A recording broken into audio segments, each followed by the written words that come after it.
had that dream again. I woke up in the middle of an empty street. The city around me, unrecognizable and dead. Skyscrapers stood rotting and falling apart. Cars parked near shattered walkways lay rusted. A single building stood taller than all the rest. Its frame, untouched by time, stood tall and looming. It was just a regular building, yet I feared it with every fiber of my being. I looked upon it and thought, everything that is horrible and ugly in this existence lies within this building. I don't know why I knew this. Against my will I found myself walking toward the building. As I moved closer and closer, I began to see the front of the entrance of the structure. There hung a sign above the entryway. It glared a foreboding neon red and simply read hospital. It was like a child's drawing. A child doesn't know that certain places have specific names. They just label police stations as police station and stores as store. When I saw this sign I laughed, sobbed. All I could think was, hospitals have two sides to them. On one side you have the smiling 2-year-old walking proudly out of the doctor's office with a band-aid on his shoulder and a lollipop in his hand. Then you have the other side, where the 2-year-old doesn't get the lollipop, instead he gets the news that he won't live long enough to ever get another piece of candy again. And I laughed, cried, because this hospital only had that one side. This is no place of healing, it's a damn pit stop before you're on your way to the pearly gates in the sky, the fires of hell. There were no smiling faces in this hospital. No excited children telling mothers or fathers about how brave they were when they got their seasonal shots. No wives telling anxious husbands that a little bundle of joy was on the way. There were only mothers and fathers crying and sobbing as the doctor placed the white sheet over their child's face. Only crying wives sobbing to their husbands because they had miscarried for the 3rd time. Hell, even the doctors that worked here wouldn't be the kind, gentle healers we all know. They are cold, heartless, and uncaring. Oh, I'm sorry sir/ma'am, your loved one has fallen into a coma and we had to put him/her on life support. Of course, we later found out that your insurance won't cover this, so could you please let us pull the plug, you're costing this hospital money. Of course all of this was just my imagination. There are no people in that hospital, be they doctor or patient. No one could survive in that godforsaken place. My feet started moving again. I was horrified to find that I was moving closer and closer to the door. Oh God, please no. Cut off my limbs, gouge out my eyes. Anything. But don't force me into this place. I screamed and raved in my head, but my legs would not obey me. I placed my hands on the handle and opened the door. Immediately, a foul stench filled my nostrils. It smelled like daisies and rotting flesh. The smell of someone trying to hide filth and taint under a blanket of cheap air freshener. I gagged and the inside of my stomach lurched.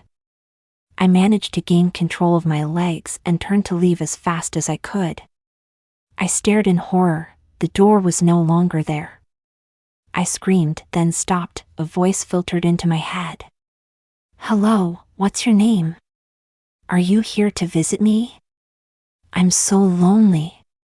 The voice was childlike and, if you didn't pay attention to it, then it would almost seem pleasant. But I focused, my fear forced me to, and I heard the voice behind the voice. It sounded horrifying, like the screams of 1,000 agonized and tortured souls all condensed into one sound. It was the sound of insanity. The voice spoke again. Hello, are you going to visit me? I'm not far, just take the elevator to the 13th floor. I'm the only one there. I hated this thing's voice. It drove rusted nails into my ears and shards of glass straight into my mind. This monster, is the reason this hospital, grave, felt so dead, so disgusting. But I lost control of my body once again. I moved to the elevators, the doors instantly opened. I stepped inside, the doors closed, and for a moment my heart stopped. I looked at the elevator's control panel. There was only one button. A floor button. The 13th floor. Ironic, isn't it? So many elevators skip the 13th floor, but this one only went to the 13th. My hand extended and my finger pushed the button. The elevator lurched and I could hear the wires above strain to carry their load. I feared the wires would snap and I would fall to my death, though in the back of my head I almost wished I would just fall so I wouldn't have to face the patient on floor 13. The elevator moved slowly and I felt eternity pass me by before it halted to a stop with a recognizable ding, a death toll. The doors slid open and I stepped into the hallway. The air was cold here and it seemed that no one tried to hide the scent of decay here. The lights were dim and the paint on the walls was peeling. A cockroach scuttled into a hole in the wall only for a rat to follow a second later. The walls were bare and I could see no rooms. I turned to my left and began to walk down the hall. I came to a stop in front of the only door on this floor. I stared at the door, the plaque on it read 1303. Below the plaque, a poem, warning, was engraved onto the wood of the door, scratched out by a dying soul. Here lies the bad thing. Among the monsters he is king.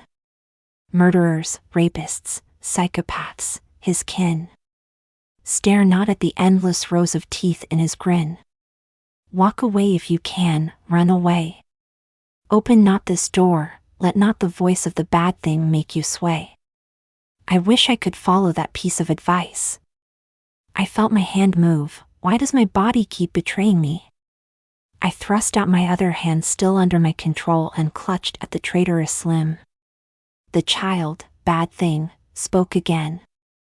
Why are you taking so long, sir? Hurry the fuck up. I am so lonely, open the goddamn door. Please come inside, you piece of shit. I'll kill you. I'll rip you apart. I could hear the other voice clearly now, Insanity's voice. It screamed and threatened me. It lashed like an animal on a short chain. It wanted out. I was afraid. I was more afraid than I have ever been in my life.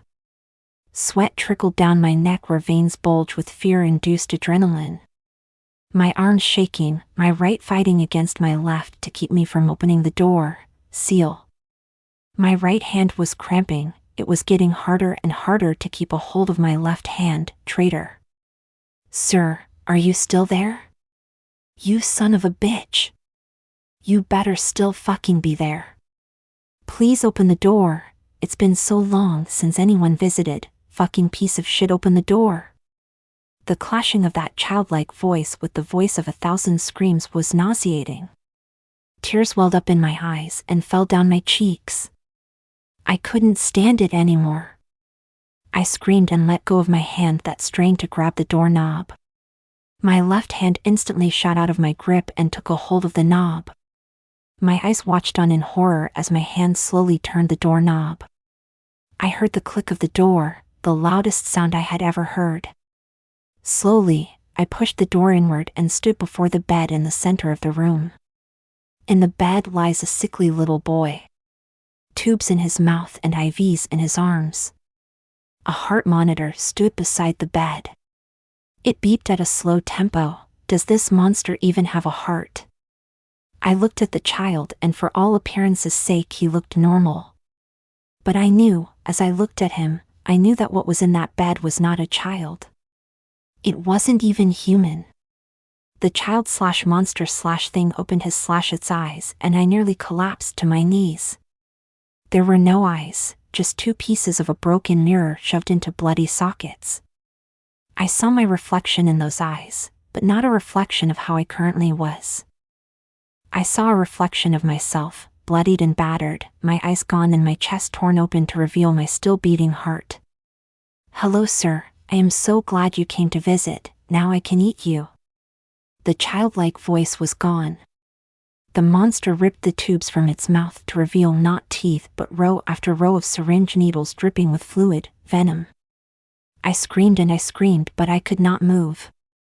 The beast lunged from the bed and tackled me to the floor, and as my head hit the tile, all I could think was, "You look an awful lot like my son, kid." I woke up. I got out of bed, body drenched in a cold sweat, my lungs were out of breath. I walked out of my room and into the hallway. I walked until I reached my son's room and opened the door. I stepped inside and walked to my son's bed. I leaned down, caught with the sudden urge to kiss my son's head and reassure myself that he is fine. I smiled at him, all of my fear vanishing, replaced by the unconditional love I had for my son. I turned to leave, never noticing my son's smile revealing needle teeth and opening his mirror eyes.